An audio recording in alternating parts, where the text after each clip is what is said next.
Magandang umaga po. Muli po ang inyong lingkod, si Chef Roy. Sa umaga pong ito, may babasahin po ang inyong lingkod. Pakinggan po ninyo, napakaganda po nito. Sa Mateo 19:16 po. Umpisahan ko po sa 16 hanggang 22. Pakinggan po ninyo, napakaganda po nito.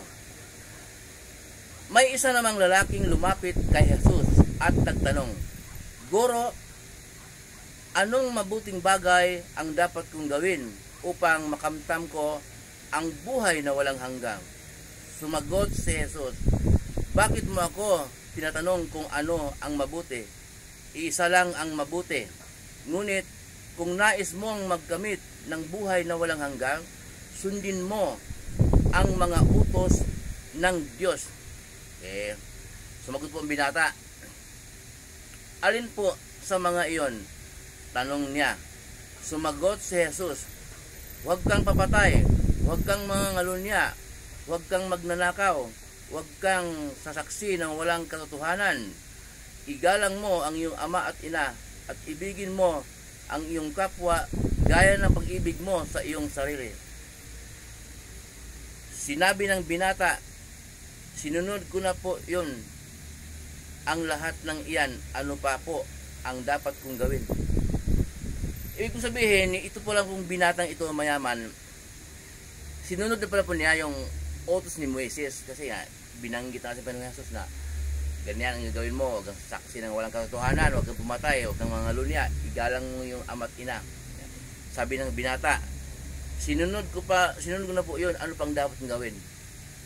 Sinunod ko na po yun, ano pa ang dapat kong gawin? Hindi kontento ang binata po, di ba?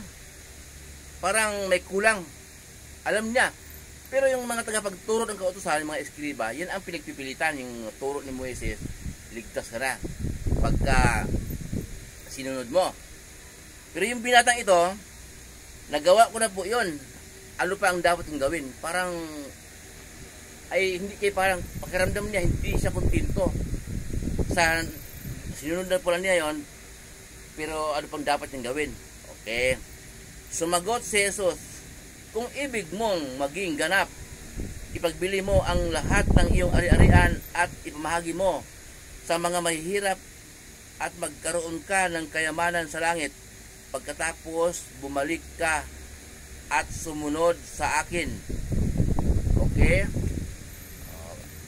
Hindi siya kontento na sinunod niya yung mga utos ni Moises.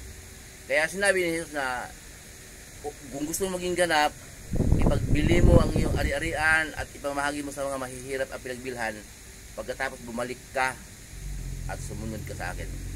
Okay po? Lagi pong pinupos sa inyong lingkod na si Jesus ang ating tagapagligtas. Wala na tayo sa turo ni Moises. Okay, iba kasi hindi nagigets Pero kung may Bible po kayo sa bahay, basahin po ninyo ang verse na binabanggit ko. Yung binata man, hindi kontento.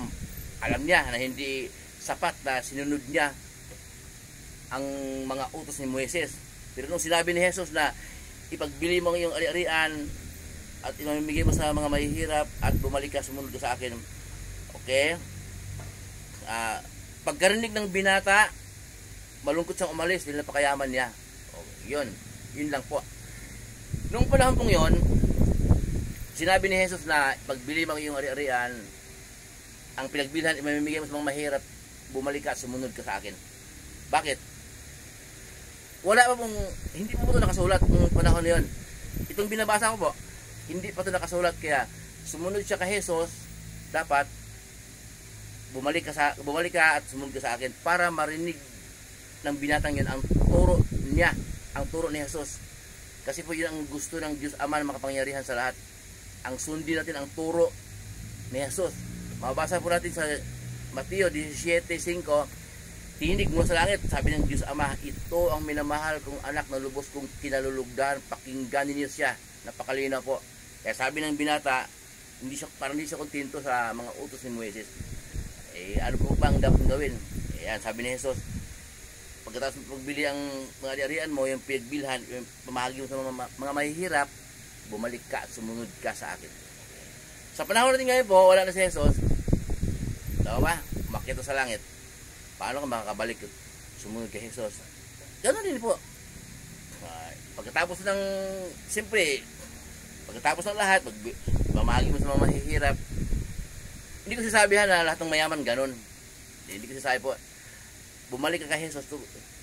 Nandito si Jesus. Nandito yung turo po niya. Mababasa natin sa Mateo, Lucas, okay, Marcos, Juan. Nandito po yung mga turo ni Jesus. Kaya sumunod ka sa akin. Kahit wala na siya, nandito yung turo niya eh. Naiwan sa atin sa panahon natin ngayon. Pinasulat ng Diyos. Okay? Yun po ang sundin natin, ang turo ni Jesus. Yun po ibig sabihin po noon. Hindi na tayo makinig ng ibang pangturo ng iba. Kung mga naunang mga obispo, pare, kung ano-ano pang nangaral niya, kung magwapo, magaling magsalita, mahinhin, gumalaw, malambing, nakagapos na tayo doon eh. Itong turo po ni Jesus ang ating sundin. Okay naman eh, kasi nga magulang natin, yun ang pananampalataya. Ganun din naman ako eh. Magulang ko, lulot-lula ko, ina, ama, yun ang pananampalataya nila. Pero, kahit magulang ko sila, pero yung turo ni Jesus, yun po ang ating gabay ngayon, sa panahon natin ngayon. Sasabihin Kristiyano po tayo. Pero ang sinasabi pong mayaman, hindi po lahat ng mayaman ganun ha. Mayroon kasi mayaman, na yung yaman niya, kaloob ng Diyos. Siya ang daluyan ng pagpapala. Kasi nga, mayaman siya, maraming tauhan.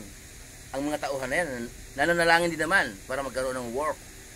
Dahil may mga pamilya yon. Kaya hindi lahat ng mayaman masama. May mayaman din naman na galing sa Diyos ang kaniyang yaman. Muli po yung lingkod, si Shiproy.